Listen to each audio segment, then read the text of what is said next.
18/3/2026 ಪ್ರಾರ್ಥ ಮುರಳಿ ಬಾಪ್ ದಾದಾ ಮಧುಬನ.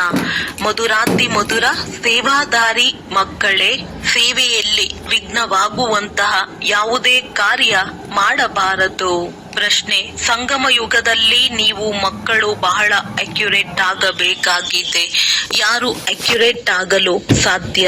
ಉತ್ತರ: ಯಾರು ಸತ್ಯ ತಂದೆಯ ಜೊತೆ ಸದಾ ಸತ್ಯವಾಗಿರುತ್ತಾರೆ, ಒಳಗೊಂದು ಹೊರಗೊಂದು ಇರುವುದಿಲ್ಲವೋ, ಯಾರು ಶಿವ ತಂದೆಯ ವಿನಃ ಅನ್ಯ ಮಾತುಗಳಲ್ಲಿ ಹೋಗುವುದಿಲ್ಲವೋ, ಪ್ರತಿ ಹೆಜ್ಜೆಯಲ್ಲಿ ಶ್ರೀಮತದಂತೆ ನಡೆಯುವರೋ, ಯಾವುದೋ ತಪ್ಪು ಮಾಡುವುದಿಲ್ಲವೋ ಅವರೇ ಅಕ್ಯುರೇಟ್ ಆಗುತ್ತಾರೆ. ಗೀತೆ: ಬಾಲ್ಯದ ದಿನಗಳನ್ನು ಮರೆಯಬಾರದು. ಓಂ ಶಾಂತಿ. ಮಧುರಾತಿ ಮಧುರ ಆತ್ಮಿಕ ಮಕ್ಕಳೇ, ಗೀತೆಯ 2 ಶಬ್ದಗಳನ್ನು ಕೇಳಿದ್ದೀರಿ. ಇದಂತೂ ನಿಶ್ಚಯ ಮಾಡಿಕೊಳ್ಳುತ್ತೀರಿ. ಬೇಅದ್ದಿನ ತಂದೆಯು ಈಗ ಬೇಅದ್ದಿನ ಸುಖದ ಆಸ್ತಿಯನ್ನು ಕೊಡುತ್ತಿದ್ದಾರೆ. ಇಂತಹ ತಂದೆಗೆ ನಾವು ಮಕ್ಕಳಾಗಿದ್ದೇವೆ ಅಂದ ಮೇಲೆ ತಂದೆಯ ಶ್ರೀಮತದನುಸಾರವೂ ನಡೆಯಬೇಕಾಗಿದೆ. ಇಲ್ಲವೆಂದರೆ ಏನಾಗುವುದು? ಈಗೀಗ ನಗುತ್ತೀರಿ, ನಾವು ಮಹಾರಾಜ ಮಹಾರಾಣಿ ಆಗಬೇಕೆಂದು ಹೇಳುತ್ತೀರಿ. ಅಥವಾ ಒಂದು ವೇಳೆ ಕೈ ಬಿಟ್ಟರೆ ಮತ್ತೆ ಹೋಗಿ ಸಾಧಾರಣ ಪ್ರಜೆಯಾಗುತ್ತೀರಿ. ಸ್ವರ್ಗದಲ್ಲಂತೂ ಖಂಡಿತ ಬರುತ್ತೀರಿ. ಆದರೆ ಎಲ್ಲರೂ ಸ್ವರ್ಗದಲ್ಲಿ ಬರುತ್ತಾರೆ ಎಂದು ಅಲ್ಲ. ಯಾರು ಸತ್ಯ ತ್ರೇತಾಯುಗದಲ್ಲಿ ಬರುವವರಿದ್ದಾರೆಯೋ ಅವರೇ ಬರುತ್ತಾರೆ. ಸತ್ಯ ತ್ರೇತಾಯುಗ ಎರಡನ್ನೂ ಸೇರಿಸಿ ಸ್ವರ್ಗವೆಂದು ಹೇಳಲಾಗುತ್ತದೆ. ಆದರೂ ಯಾರು ಮೊಟ್ಟ ಮೊದಲು ಹೊಸ ಪ್ರಪಂಚದಲ್ಲಿ ಬರುತ್ತಾರೆಯೋ ಅವರು ಒಳ್ಳೆಯ ಸುಖವನ್ನು ಪಡೆಯುತ್ತಾರೆ. ಬಾಕಿ ಯಾರು ಕೊನೆಯಲ್ಲಿ ಬರುವರೋ ಅವರು ಬಂದು ಜ್ಞಾನವನ್ನು ಪಡೆಯುವವರು ಸತ್ಯ ತ್ರೇತಾಯುಗದಲ್ಲಿ ಬರುತ್ತಾರೆ. ಅವರು ಅಲ್ಪ ಸ್ವಲ್ಪ ಸುಖವನ್ನು ಪಡೆಯುತ್ತಾರೆ. ಸತ್ಯ ತ್ರೇತಾಯುಗದಲ್ಲಿ ಬಹಳ ಸುಖವಿರುತ್ತದೆ ಎಲ್ಲವೇ. ಆದ್ದರಿಂದ ಪುರುಷಾರ್ಥ ಮಾಡಿ ತಂದೆಯಿಂದ ಬೇಅದ್ದಿನ ಸುಖದ ಆಸ್ತಿಯನ್ನು ಪಡೆದುಕೊಳ್ಳಬೇಕು ಮತ್ತು ಈ ಮಹಾನ್ ಖುಷಿಯ ಸಂದೇಶವನ್ನು ಬರೆಯಿರಿ. ಕಾರ್ಡುಗಳನ್ನು ಮುದ್ರಿಸುವಾಗಲೂ ಇದನ್ನು ಬರೆಯಬೇಕು. ಶ್ರೇಷ್ಠಾತಿ ಶ್ರೇಷ್ಠ ಬೇಅದ್ದಿನ ತಂದೆಯ ಖುಷಿಯ ಸಂದೇಶ. ಪ್ರದರ್ಶನಿಯಲ್ಲಿಯೂ ಹೊಸ ಪ್ರಪಂಚವು ಹೇಗೆ ಸ್ಥಾಪನೆಯಾಗುತ್ತದೆ ಎಂದು ನೀವು ತೋರಿಸುತ್ತೀರಿ ಅಂದಾಗ ಇದನ್ನು ಸ್ಪಷ್ಟ ಮತ್ತು ದೊಡ್ಡ ದೊಡ್ಡ ಅಕ್ಷರಗಳಲ್ಲಿ ಬರೆಯಬೇಕು. ಬೇಅದ್ದಿನ ತಂದೆಯು ಜ್ಞಾನ ಸಾಗರ, ಪತಿತ ಪಾವನ, ಸದ್ಗತಿದಾತ, ಗೀತೆಯ ಭಗವಂತ. ಶಿವನು ಹೇಗೆ ಬ್ರಹ್ಮ ಕುಮಾರ ಕುಮಾರಿಯರ ಮೂಲಕ ಪುನಃ ಕಲಿಯುಗಿ ಸಂಪೂರ್ಣ ವಿಕಾರಿ ಭ್ರಷ್ಟಾಚಾರಿ ಪತಿತ ಪ್ರಪಂಚವನ್ನು ಸತ್ಯಯುಗಿ ಸಂಪೂರ್ಣ ನಿರ್ವಿಕಾರಿ ಪಾವನ ಶ್ರೇಷ್ಠಾಚಾರಿ ಪ್ರಪಂಚವನ್ನಾಗಿ ಮಾಡುತ್ತಿದ್ದಾರೆ. ಆ ಖುಷಿಯ ಸಂದೇಶವನ್ನು ಬಂದು ಕೇಳಿರಿ ಅಥವಾ ತಿಳಿದುಕೊಳ್ಳಿ. ಸರ್ಕಾರದೊಂದಿಗೂ ನಿಮ್ಮದು ಇದು ಪ್ರತಿಜ್ಞೆ ಇದೆ. ನಾವು ಭಾರತದಲ್ಲಿ ಪುನಃ ಸತ್ಯಯುಗಿ ಶ್ರೇಷ್ಠಾಚಾರಿ 100% ಪವಿತ್ರತೆ ಸುಖ ಶಾಂತಿಯ ದೈವಿ ಸ್ವರಾಜ್ಯವನ್ನು ಹೇಗೆ ಸ್ಥಾಪನೆ ಮಾಡುತ್ತಿದ್ದೇವೆ ಮತ್ತು ಈ ವಿಕಾರಿ ಪ್ರಪಂಚದ ವಿನಾಶವು ಹೇಗಾಗುವುದು ಎಂದು ಬಂದು ತಿಳಿದುಕೊಳ್ಳಿ. ಹೀಗೆ ಸ್ಪಷ್ಟವಾಗಿ ಬರೆಯಬೇಕು. ಕಾರ್ಡುಗಳಲ್ಲಿಯೂ ಈ ರೀತಿ ಬರೆಯಿರಿ. ಯಾವುದು ಮನುಷ್ಯರಿಗೆ ಚೆನ್ನಾಗಿ ಅರ್ಥವಾಗಲಿ. ಈ ಪ್ರಜಾಪಿತ ಬ್ರಹ್ಮ ಕುಮಾರ ಕುಮಾರಿಯರು ಕಲ್ಪದ ಇಂದಿನ ತರಹ ಡ್ರಾಮಾ ಪ್ಲಾನ್ ಅನುಸಾರ ಪರಂಪಿತ ಪರಮಾತ್ಮ ಶಿವನ ಶ್ರೀಮತದಂತೆ ಸಹಜ ರಾಜಯೋಗ ಮತ್ತು ಪವಿತ್ರತೆಯ ಬಲದಿಂದ ತಮ್ಮ ತನು ಮನ ಧನದಿಂದ ಭಾರತವನ್ನು ಇಂತಹ ಶ್ರೇಷ್ಠಾಚಾರಿ ಪಾವನವನ್ನಾಗಿ ಹೇಗೆ ಮಾಡುತ್ತಿದ್ದಾರೆ ಎಂಬುದನ್ನು ಬಂದು ತಿಳಿದುಕೊಳ್ಳಿ. ಸ್ಪಷ್ಟ ಮಾಡಿ ಕಾರ್ಡುಗಳಲ್ಲಿ ಮುದ್ರಿಸಬೇಕು. ಯಾವುದು ಎಂತವರಿಗಾದರೂ ಅರ್ಥವಾಗುವಂತಿರಲಿ. ಈ ಬ್ರಹ್ಮ ಕುಮಾರ ಕುಮಾರಿಯರು ಶಿವ ತಂದೆಯ ಮತದಂತೆ ರಾಮರಾಜ್ಯವನ್ನು ಸ್ಥಾಪನೆ ಮಾಡುತ್ತಿದ್ದಾರೆ. ಯಾವುದು ಮಹಾತ್ಮ ಗಾಂಧೀಜಿಯ ಬಯಕೆಯೂ ಆಗಿತ್ತು. ಪತ್ರಿಕೆಗಳಲ್ಲಿ ಹೀಗೆ ಪೂರ್ಣ ನಿಮಂತ್ರಣವಿರಲಿ, ಇದನ್ನು ಅವಶ್ಯವಾಗಿ ತಿಳಿಸಬೇಕಾಗಿದೆ. ಪ್ರಜಾಪಿತ ಬ್ರಹ್ಮ ಕುಮಾರ ಕುಮಾರಿಯರು ತಮ್ಮ ತನು ಮನ ಧನದಿಂದ ಈ ಕಾರ್ಯವನ್ನು ಮಾಡುತ್ತಿದ್ದಾರೆ. ಇದರಿಂದ ಇವರು ಯಾವುದೇ ಭಿಕ್ಷೆ ಅಥವಾ ಶುಲ್ಕವನ್ನು ಕೇಳುತ್ತಾರೆ ಎಂದು ಮನುಷ್ಯರು ಎಂದೂ ತಿಳಿದುಕೊಳ್ಳಬಾರದು. ಪ್ರಪಂಚದಲ್ಲಂತೂ ಎಲ್ಲವೂ ಡೊನೇಷನ್ ಮೇಲೆಯೇ ನಡೆಯುತ್ತದೆ. ಇಲ್ಲಿ ನೀವು ಹೇಳುತ್ತೀರಿ, ನಾವು ಬೀಕೆಗಳು ನಮ್ಮದೇ ತನು ಮನ ಧನದಿಂದ ಮಾಡುತ್ತಿದ್ದೇವೆ. ನೀವು ಸ್ವಯಂ ಸ್ವರಾಜ್ಯವನ್ನು ಪಡೆಯುತ್ತೀರಿ ಅಂದ ಮೇಲೆ ಅವಶ್ಯವಾಗಿ ತಮ್ಮದೇ ಖರ್ಚು ಮಾಡುತ್ತೀರಿ. ಯಾರು ಪರಿಶ್ರಮ ಪಡುವರೋ ಅವರಿಗೆ 21 ಜನ್ಮಗಳಿಗಾಗಿ ಆಸ್ತಿಯು ಸಿಗುತ್ತದೆ. ಭಾರತವಾಸಿಗಳೇ 21 ಜನ್ಮಗಳಿಗಾಗಿ ಶ್ರೇಷ್ಠಾಚಾರಿ ಡಬಲ್ ಕಿರೀಟಧಾರಿಗಳಾಗುತ್ತೀರಿ. ಈ ಲಕ್ಷ್ಮೀನಾರಾಯಣರು ಡಬಲ್ ಕಿರೀಟಧಾರಿಗಳಲ್ಲವೇ? ಈಗಂತೂ ಯಾವುದೇ ಕಿರೀಟವಿಲ್ಲ ಅಂದಾಗ ಇದನ್ನು ಚೆನ್ನಾಗಿ ತಿಳಿಸಬೇಕಾಗಿದೆ. ತಂದೆಯು ತಿಳಿಸುತ್ತಾರೆ, ಮಕ್ಕಳೇ ಈ ರೀತಿಯಾಗಿ ಬರೆಯಿರಿ, ಅದರಿಂದ ಈ ಬ್ರಹ್ಮ ಕುಮಾರ ಕುಮಾರಿಯರು ಏನು ಮಾಡುತ್ತಿದ್ದಾರೆಂಬುದು ಅವರಿಗೆ ಅರ್ಥವಾಗಲಿ. ದೊಡ್ಡವರಿಂದ ಕೇಳಿದಾಗ ಮತ್ತೆ ಬಡವರ ಮಾತನ್ನು ಹೇಳುತ್ತಾರೆ, ಇಲ್ಲವೆಂದರೆ ಬಡವರ ಮಾತನ್ನು ಯಾರೂ ಕೇಳುವುದಿಲ್ಲ. ಸಾಹುಕಾರರ ಕೂಗು ಬಹುಬೇಗನೆ ಕೇಳಿ ಬರುತ್ತದೆ. ನೀವು ಸಿದ್ಧ ಮಾಡಿ ತಿಳಿಸುತ್ತೀರಿ, ನಾವು ವಿಶೇಷವಾಗಿ ಭಾರತವನ್ನು ಸ್ವರ್ಗವನ್ನಾಗಿ ಮಾಡುತ್ತೇವೆ, ಉಳಿದೆಲ್ಲರನ್ನು ಶಾಂತಿಧಾಮಕ್ಕೆ ಕಳುಹಿಸುತ್ತೇವೆ. ಈ ರೀತಿಯಾಗಿಯೇ ತಿಳಿಸಬೇಕಾಗಿದೆ. ಭಾರತವು 5000 ವರ್ಷಗಳ ಮೊದಲು ಈ ರೀತಿ ಸ್ವರ್ಗವಾಗಿತ್ತು. ಈಗಂತೂ ಕಲಿಯುಗವಾಗಿದೆ, ಅದು ಸತ್ಯವಾಗಿತ್ತು. ಈಗ ಹೇಳಿ, ಸತ್ಯಯುಗದಲ್ಲಿ ಎಷ್ಟು ಜನಸಂಖ್ಯೆ ಇತ್ತು? ಈಗ ಕಲಿಯುಗದ ಅಂತ್ಯವಾಗಿದೆ. ಇದು ಅದೇ ಮಹಾಭಾರಿ ಮಹಾಭಾರತ ಯುದ್ಧವಾಗಿದೆ. ಮತ್ಯಾವುದೇ ಸಮಯದಲ್ಲಿ ಇಂತಹ ಯುದ್ಧಗಳು ಆಗಿಯೇ ಇಲ್ಲ. ಇದು ಕೊನೆಯಲ್ಲಿ 3ನೆಯ ಮಹಾ ಯುದ್ಧವಾಗಿದೆ. ಈಗಂತೂ ಅಣು ಬಾಂಬುಗಳನ್ನು ತಯಾರಿಸುತ್ತಿದ್ದಾರೆ. ಯಾರ ಮಾತನ್ನು ಕೇಳುವುದಿಲ್ಲ. ಯಾವ ಬಾಂಬುಗಳನ್ನು ಮಾಡಿದ್ದಾರೆಯೋ ಅವನ್ನು ಸಮುದ್ರದಲ್ಲಿ ಹಾಕಿಬಿಡಿ, ಆಗ ನಾವೂ ಸಹ ಮುಂದೆ ಮಾಡುವುದಿಲ್ಲ. ನೀವು ಇಟ್ಟುಕೊಂಡೇ ಇದ್ದರೆ ನಾವು ತಯಾರಿಸದೇ ಇರಲು ಹೇಗೆ ಸಾಧ್ಯವೆಂದು ಅವರು ಹೇಳುತ್ತಾರೆ. ಆದರೆ ನೀವು ಮಕ್ಕಳಿಗೆ ತಿಳಿದಿದೆ, ಇದಂತೂ ಪೂರ್ವ ನಿಶ್ಚಿತವಾಗಿದೆ. ಎಷ್ಟಾದರೂ ಅವರಿಗೆ ಮತ ಕೊಡಿ, ಅವರಿಗೆ ಅರ್ಥವಾಗುವುದಿಲ್ಲ. ವಿನಾಶವಾಗದಿದ್ದರೆ ನೀವು ರಾಜ್ಯಭಾರ ಹೇಗೆ ಮಾಡುವಿರಿ? ನೀವು ಮಕ್ಕಳಿಗಂತೂ ನಿಶ್ಚಯವಿದೆಯಲ್ಲವೇ? ಸಂಶಯ ಬುದ್ಧಿಯವರಂತೂ ಬಿಟ್ಟು ಹೋಗುತ್ತಾರೆ, ವಿರೋಧಿಗಳಾಗಿ ಬಿಡುತ್ತಾರೆ. ತಂದೆಯ ಮಕ್ಕಳಾಗಿ ಮತ್ತೆ ವಿರೋಧಿಗಳಾಗಬಾರದು. ನೀವಂತೂ ಶಿವ ತಂದೆಯನ್ನು ನೆನಪು ಮಾಡಬೇಕಾಗಿದೆ. ಅನ್ಯ ಮಾತುಗಳಿಂದೇನು ಲಾಭ? ಸತ್ಯ ತಂದೆಯ ಜೊತೆ ಸತ್ಯವಂತರಾಗಬೇಕಾಗಿದೆ. ಒಳಗೊಂದು ಹೊರಗೊಂದು ಇಟ್ಟುಕೊಳ್ಳುತ್ತಾರೆಂದರೆ ಅವರು ತಮ್ಮ ಪದವಿ ಭ್ರಷ್ಟ ಮಾಡಿಕೊಳ್ಳುತ್ತಾರೆ, ತಮ್ಮದೇ ನಷ್ಟ ಮಾಡಿಕೊಳ್ಳುತ್ತಾರೆ. ಕಲ್ಪಾಂತರಕ್ಕಾಗಿ ಎಂದು ಶ್ರೇಷ್ಠ ಪದವಿಯನ್ನು ಪಡೆಯಲು ಸಾಧ್ಯವಿಲ್ಲ. ಆದ್ದರಿಂದ ಈ ಸಮಯದಲ್ಲಿ ಬಹಳ ಅಕ್ಯುರೇಟ್ ಆಗಬೇಕಾಗಿದೆ. ಯಾವುದೇ ತಪ್ಪು ಮಾಡಬಾರದು. ಸಾಧ್ಯವಾದಷ್ಟು ಶ್ರೀಮತದಲ್ಲಿರಬೇಕಾಗಿದೆ. ನಿರಂತರ ನೆನಪಂತೂ ಅಂತಿಮದಲ್ಲಿ ಇರುವುದು. ಒಬ್ಬ ತಂದೆಯ ವಿನಃ ಮತ್ಯಾರ ನೆನಪು ಇರಬಾರದು. ಅಂತ್ಯಕಾಲದಲ್ಲಿ ಯಾರು ಸ್ತ್ರೀ ಸ್ಮರಣೆ ಮಾಡಿದ್ದರೋ ಅವರು ಎಂದೂ ಗಾಯನವೂ ಇದೆ. ಅಂದರೆ ಯಾರಲ್ಲಿ ಮೋಹವಿರುವುದೋ ಅವರ ನೆನಪೇ ಬಂದು ಬಿಡುವುದು. ಮುಂದೆ ಹೋದಂತೆ ನೀವು ಎಷ್ಟು ಸಮೀಪ ಬರುತ್ತಾ ಹೋಗುವಿರೋ ಅಷ್ಟು ಸಾಕ್ಷಾತ್ಕಾರವಾಗುತ್ತಾ ಇರುವುದು.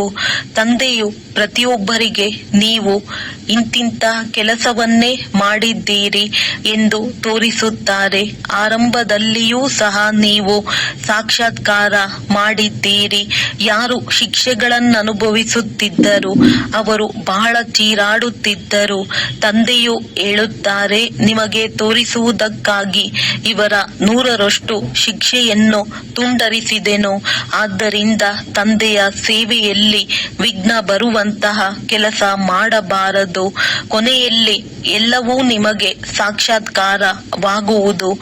ಈಗೀಗೆ ತಂದೆಯ ಸೇವೆಯಲ್ಲಿ ಬಹಳ ವಿಘ್ನಗಳನ್ನು ಹಾಕಿ ನಷ್ಟ ಮಾಡಿದ್ದೀರಿ ಎಂದು ಆಸುರಿ ಸಂಪ್ರದಾಯವಲ್ಲವೇ? ಯಾರು ವಿಘ್ನಗಳನ್ನು ಹಾಕಿದ್ದಾರೆಯೋ ಅವರಿಗೆ ಬಹಳ ಶಿಕ್ಷೆ ಆಗುತ್ತದೆ. ಶಿವ ತಂದೆಯದು ಬಹಳ ದೊಡ್ಡ ದರ್ಬಾರು ಆಗಿದೆ. ಬಲಭುಜವಾಗಿ ಧರ್ಮರಾಜನು ಇದ್ದಾರೆ. ಅವು ಅಡ್ಡಿನ ಶಿಕ್ಷೆಗಳಾಗಿವೆ. ಇಲ್ಲಂತೂ 21 ಜನ್ಮಗಳಿಗಾಗಿ ನಷ್ಟವಾಗುತ್ತದೆ. ಪದವಿಯು ಭ್ರಷ್ಟವಾಗಿ ಬಿಡುತ್ತದೆ. ಪ್ರತಿಯೊಂದು ಮಾತಿನಲ್ಲಿ ತಂದೆಯು ತಿಳಿಸುತ್ತಿರುತ್ತಾರೆ. ಏಕೆಂದರೆ ಕೊನೆಯಲ್ಲಿ ನಮಗೆ ಗೊತ್ತಿರಲಿಲ್ಲವೆಂದು ಯಾರು ಹೇಳುವಂತಿಲ್ಲ. ಆದ್ದರಿಂದ ತಂದೆಯು ಎಲ್ಲ ಎಚ್ಚರಿಕೆಯನ್ನು ಕೊಡುತ್ತಿರುತ್ತಾರೆ. ಪ್ರತಿಯೊಂದು ಸೇವಾ ಕೇಂದ್ರದಲ್ಲಿ ಎಷ್ಟೊಂದು ಮಂದಿ ಬಿಟ್ಟು ಹೋಗುತ್ತಾರೆ, ತೊಂದರೆ ಕೊಡುತ್ತಾರೆ, ವಿಕಾರಿಗಳಿಗಾಗಿ ಬಿಡುತ್ತಾರೆ. ಶಾಲೆಯಲ್ಲಿ ಪೂರ್ಣ ರೀತಿಯಲ್ಲಿ ಓದಬೇಕು, ಇಲ್ಲವಾದರೆ ಏನು ಪದವಿ ಪಡೆಯುವಿರಿ? ಪದವಿಯಲ್ಲಿ ಬಹಳ ಅಂತರವಾಗಿ ಬಿಡುತ್ತದೆ. ಹೇಗೆ ಇಲ್ಲಿ ದುಃಖಧಾಮದಲ್ಲಿ ಕೆಲವರು ರಾಷ್ಟ್ರಪತಿಯಾಗಿದ್ದಾರೆ, ಕೆಲವರು ಸಾಹುಕಾರ, ಕೆಲವರು ಬಡವರಿದ್ದಾರೆ. ಹಾಗೆಯೇ ಸುಖಧಾಮದಲ್ಲಿಯೂ ಪದವಿಗಳು ನಂಬರ್ ವಾರ್ ಇರುತ್ತವೆ.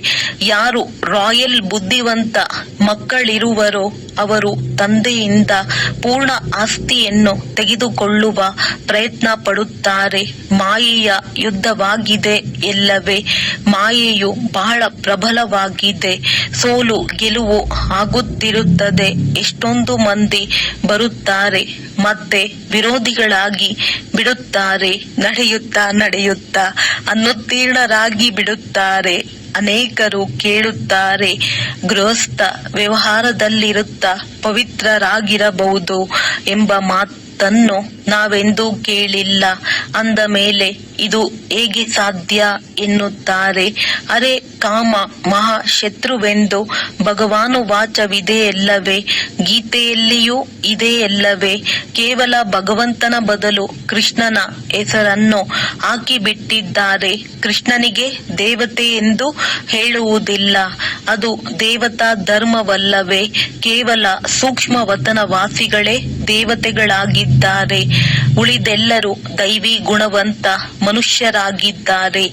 ಸತ್ಯಯುಗದಲ್ಲಿ ದೈವಿ ಗುಣವುಳ್ಳವರು, ಕಲಿಯುಗದಲ್ಲಿ ಆಸುರಿ ಅವಗುಣವುಳ್ಳವರಾಗಿದ್ದಾರೆ. ಆಸುರಿ ಗುಣವಿರುವವರು ದೈವಿ ಗುಣವಂತರ ಮಹಿಮೆ ಹಾಡುತ್ತಾರೆ. ಎಷ್ಟೊಂದು ಅಂತರವಿದೆ.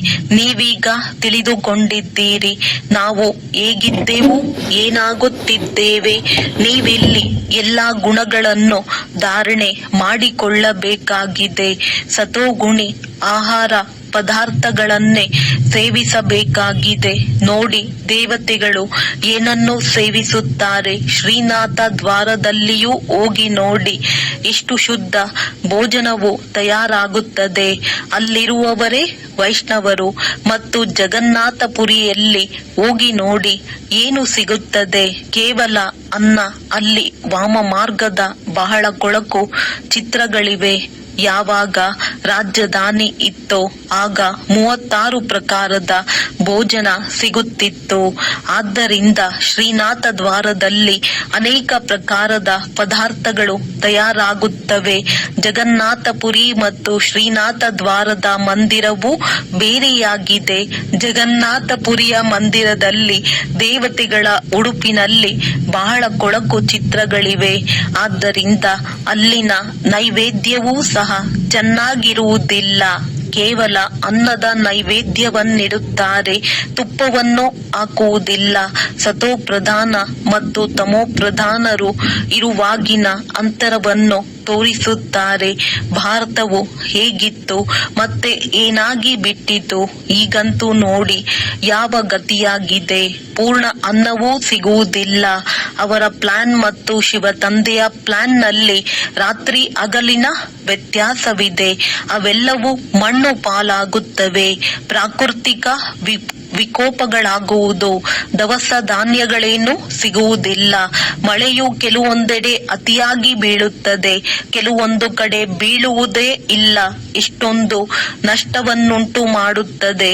ಈ ಸಮಯದಲ್ಲಿ ತತ್ವಗಳು ತಮೋ ಪ್ರಧಾನವಾಗಿರುವುದರಿಂದ ಮಳೆಯೂ ಸಹ ಸಮಯವಲ್ಲದ ಸಮಯದಲ್ಲಿ ಬೀಳುತ್ತಿರುತ್ತದೆ. ಬಿರುಗಾಳಿಯು ತಮೋ ಪ್ರಧಾನ.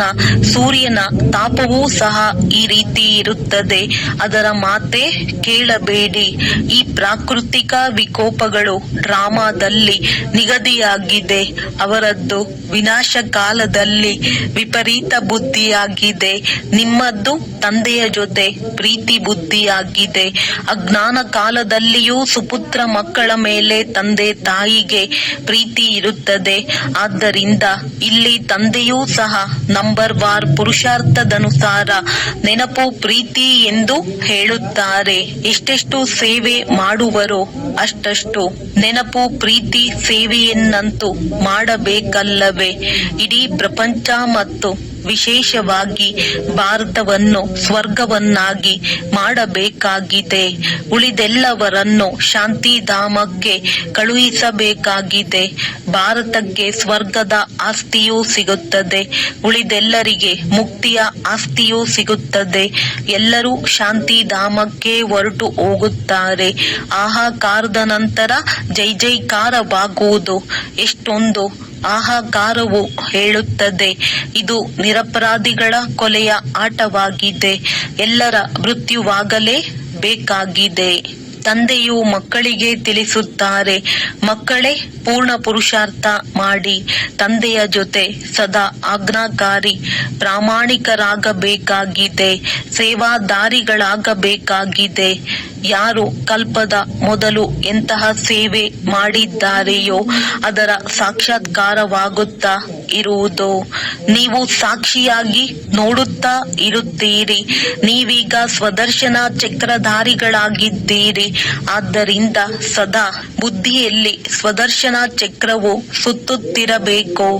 ನಾವು ಈಗೀಗೆ 84 ಜನ್ಮಗಳನ್ನು ತೆಗೆದುಕೊಂಡಿದ್ದೇವೆ. ನಾವೀಗ ಹಿಂತಿರುಗಿ ಮನೆಗೆ ಹೋಗುತ್ತೇವೆ. ತಂದೆಯ ನೆನಪು ಇರಲಿ, ಮನೆ ಮತ್ತು ಸತ್ಯಯುಗವೂ ನೆನಪಿರಲಿ. ಇಡೀ ದಿನ ಬುದ್ಧಿಯಲ್ಲಿ ಇದೇ ಚಿಂತನೆ ಮಾಡಬೇಕಾಗಿದೆ. ನಾವೀಗ ವಿಶ್ವದ ಮಹಾರಾಜಕುಮಾರರಾಗುತ್ತೇವೆ. ನಾವು ಶ್ರೀ ಲಕ್ಷ್ಮಿ ಹಾಗೂ ಶ್ರೀ ನಾರಾಯಣನಾಗುತ್ತೇವೆ. ನಶೆ ಏರಬೇಕಲ್ಲವೇ. ಈ ಬಾಬಾರವರಿಗೆ ನಶೆ ಇರುತ್ತದೆ. ಇವರು ನಿತ್ಯವೂ ಈ ಲಕ್ಷ್ಮೀ ನಾರಾಯಣರ ಚಿತ್ರವನ್ನು ನೋಡುತ್ತಾರೆ. ಆಂತರ್ಯದಲ್ಲಿ ನಶೆ ಇರುತ್ತದೆ ಎಲ್ಲವೇ. ನಾನು ಹೋಗಿ ನಾಳೆ ಇಂತಹ ಶ್ರೀಕೃಷ್ಣನಾಗುತ್ತೇನೆ, ಮತ್ತೆ ಸ್ವಯಂವರದ ನಂತರ ಶ್ರೀನಾರಾಯಣನಾಗುತ್ತೇನೆ. ತತತ್ವಂ ನೀವು ಆಗುತ್ತೀರಲ್ಲವೇ. ಇದು ರಾಜಯೋಗವಾಗಿದೆ, ಪ್ರಜಾಯೋಗವಲ್ಲ. ಆತ್ಮರಿಗೆ ಪುನಃ ತಮ್ಮ ರಾಜ್ಯ ಭಾಗ್ಯವು ಸಿಗುತ್ತದೆ. ಮಕ್ಕಳು ರಾಜ್ಯವನ್ನು ಕಳೆದುಕೊಂಡಿದ್ದೀರಿ, ಈಗ ಪುನಃ ರಾಜ್ಯವನ್ನು ತೆಗೆದುಕೊಳ್ಳುತ್ತಿದ್ದೀರಿ. ನೀವು ಮಕ್ಕಳಿಗೆ ನೋಡಿ ಖುಷಿಯಾಗಲೆಂದೇ ತಂದೆಯು ಈ ಚಿತ್ರಗಳನ್ನು ಮಾಡಿಸುತ್ತಾರೆ. 21 ಜನ್ಮಗಳಿಗಾಗಿ ನಾವು ಸ್ವರ್ಗದ ರಾಜ್ಯ ಭಾಗ್ಯವನ್ನು ಪಡೆಯುತ್ತಿದ್ದೇವೆ. ಎಷ್ಟು ಸಹಜವಾಗಿದೆ. ಈ ಶಿವ ತಂದೆಯು ಈ ಪ್ರಜಾಪಿತ ಬ್ರಹ್ಮಾರವರ ಮೂಲಕ ರಾಜಯೋಗವನ್ನು ಕಲಿಸುತ್ತಾರೆ. ನಂತರ ನಾವು ಹೋಗಿ ಇಂತಹ ದೇವತೆಗಳಾಗುತ್ತೇವೆ. ನೋಡುತ್ತಿದ್ದಂತೆಯೇ ಖುಷಿಯ ನಶೆ ಏರುತ್ತದೆ. ನಾವು ತಂದೆಯ ನೆನಪಿನಲ್ಲಿರುವುದರಿಂದ ವಿಶ್ವದ ರಾಜಕುಮಾರರಾಗುತ್ತೇವೆ ಎಂದು ಎಷ್ಟೊಂದು ಖುಷಿ ಇರಬೇಕು. ನಾನು ಓದುತ್ತಿದ್ದೇನೆ, ನೀವು ಓದುತ್ತಿದ್ದೀರಿ. ಈ ವಿದ್ಯಾಭ್ಯಾಸದ ನಂತರ ನಾನು ಹೋಗಿ ಈ ರೀತಿಯಾಗುತ್ತೇನೆ. ಎಲ್ಲವೂ ವಿದ್ಯೆಯ ಮೇಲೆ ಆಧಾರಿತವಾಗಿದೆ. ಎಷ್ಟು ಓದುವಿರೋ ಅಷ್ಟು ಸಂಪಾದನೆಯಾಗುತ್ತದೆ ಎಲ್ಲವೇ. ತಂದೆಯು ತಿಳಿಸಿದ್ದಾರೆ, ಕೆಲವು ಸರ್ಜನರು ಇಷ್ಟು ಬುದ್ಧಿವಂತರಿರುತ್ತಾರೆ, ಒಂದು ಕೇಸಿನಿಂದ ಲಕ್ಷಾಂತರ ರೂಪಾಯಿಗಳನ್ನೇ ಸಂಪಾದಿಸುತ್ತಾರೆ. ವಕೀಲರಲ್ಲಿಯೂ ಇದೇ ರೀತಿ ಇರುತ್ತಾರೆ. ಕೆಲವರು ಬಹಳ ಸಂಪಾದನೆ ಮಾಡುತ್ತಾರೆ. ಇನ್ನು ಕೆಲವರನ್ನು ನೋಡಿದರೆ ಅರಿದ ಕೋಟನ್ನು ಧರಿಸಿರುತ್ತಾರೆ.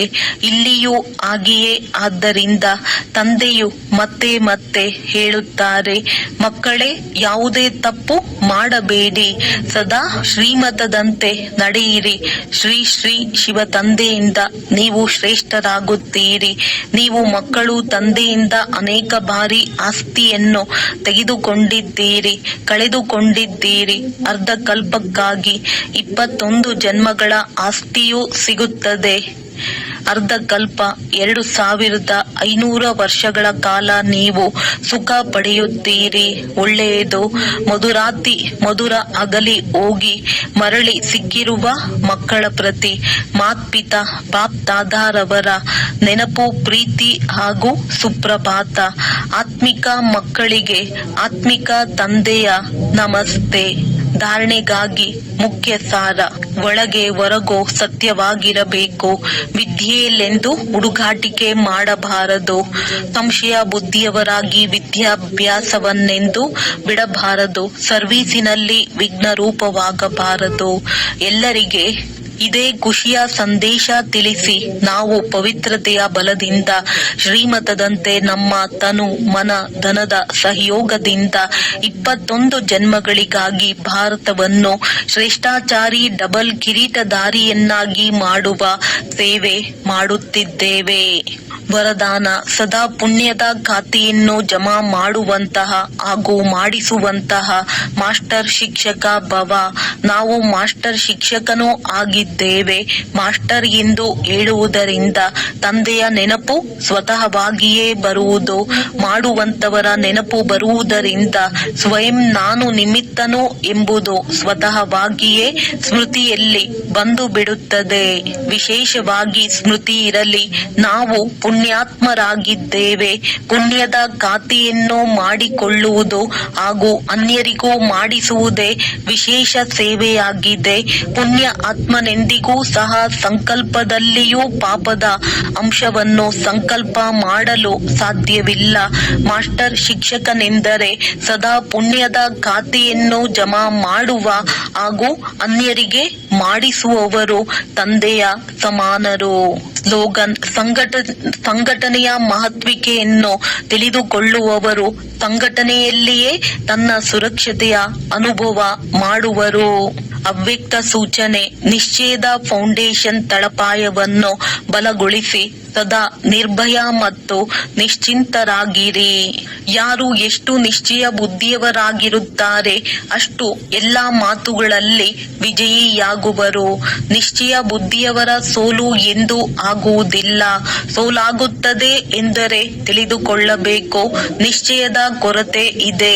ನಿಶ್ಚಯ ಬುದ್ಧಿ ವಿಜಯಿ ರತ್ನಗಳಲ್ಲಿ ನಾವು ಒಂದು ರತ್ನವಾಗಿದೆ. ಹೀಗೆ ತಮ್ಮನ್ನು ತಿಳಿದುಕೊಳ್ಳಬೇಕು.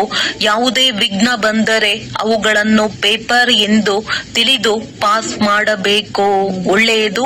ಓಂ ಶಾಂತಿ.